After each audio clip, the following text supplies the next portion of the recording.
Let me start with a question that's on the mind of many Iranians these days.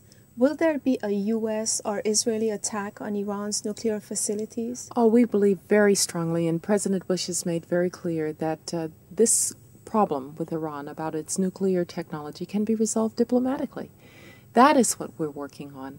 We want very much for the Iranian people to be able to have good relations with the United States. There's no reason that this great civilization with a great history and a great culture should be isolated from international politics. Is it the precondition for United States for bilateral talks and for lifting of the sanctions for Iran to end its enrichment program? And could you perhaps envision future talks without preconditions?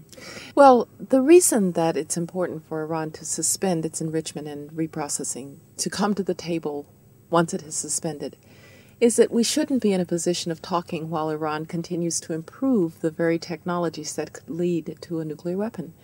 But if Iran wants a peaceful program, it can have a peaceful program. And so when the Iranian regime tells its people that the West is trying to prevent Iran from having very sophisticated technology, it could not be further from the truth.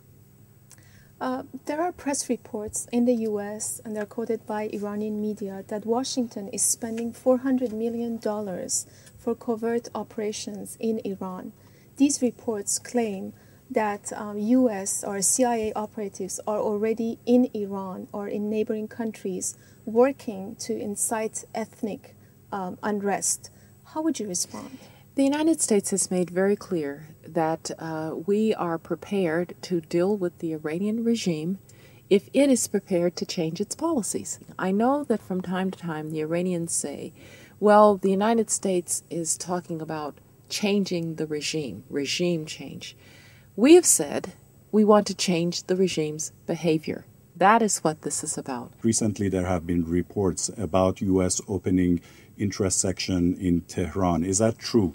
And what could be done in both Washington and Tehran to improve the relations between the two countries, to normalize the relations between two nations? What's realistic?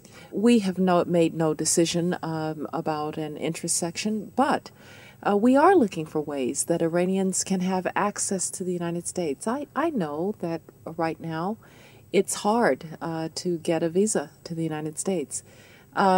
We would like to find a way that Iranians can come to visit the United States. We have nothing against the Iranian people. It is the Iranian regime that is isolating the Iranian people from the rest of the world. Fighting the war on terror and also promoting democracy are two key aspects of U.S. foreign policy. How do you reconcile them when the U.S. needs bases or other favors from authoritarian regimes? It is true that sometimes we have to deal with regimes that are authoritarian. It is in our interest to do so. For instance, when we are trying to